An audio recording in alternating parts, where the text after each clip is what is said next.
Hello everyone, here I am with another wrap-up video of 2020 because I could not and I didn't want to put the short stories into my novel selection. I have a video for you with my top 3 short story collections of 2020. 3 short story collections I've read, and all the 3 are so good that I really want to recommend them to you. Number 3 is an older short story collection that was published in 2017 by American author Emily Fridlund, and this collection is called Catapult. Catapult is a set of different stories of people in the United States with really weird turns and twists.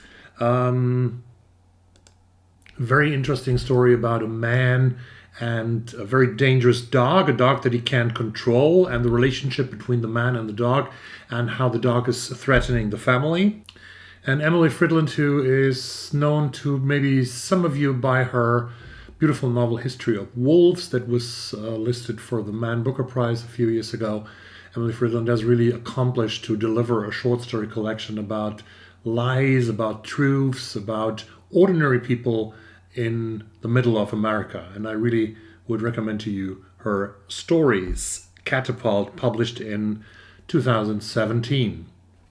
Number 2 of my recommendations for short stories of 2000 that I read in 2020 would be Fajardo Anstine and her brilliant collection Sabrina and Corina. Sabrina and Corina is a short story collection that centers around indigenous women of Latina women of indigenous descent that live in the state of Colorado and mostly in the city of Denver, or in the vicinity of the city of Denver, Colorado. So the American West is the stage for this short story collection. The title story, Sabrina and Corina, is one of the best short stories that I read in years. It is shocking and so touching. It's a story about 2 young women whose lives, who were friends during their children and teenage years, but whose lives grow very much apart when they grow older. One of the women is leading a normal life, and the other one is living a very difficult life with drugs, abuse, and relationship to men you shouldn't even meet. And she finally gets killed. And the story is told where out of the perspective of the other woman who is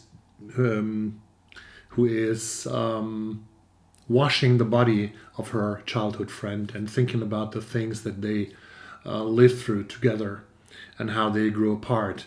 This is a story about violence against women, especially against indigenous and Latina women in Colorado and in the United States.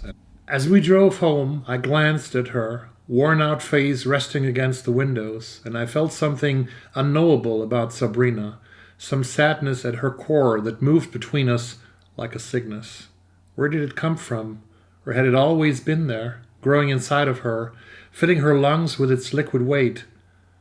"Sabrina," I whispered, tapping her shoulder, but she was already asleep, and for the first time in my life, I missed someone sitting right beside me.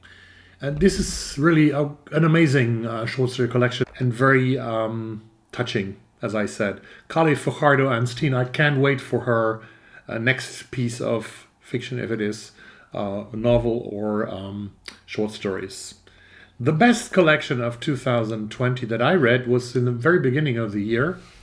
It was also, like Fajardo Anstine's book, a collection that was published as a debut. And this is from Canada, and exactly from Toronto.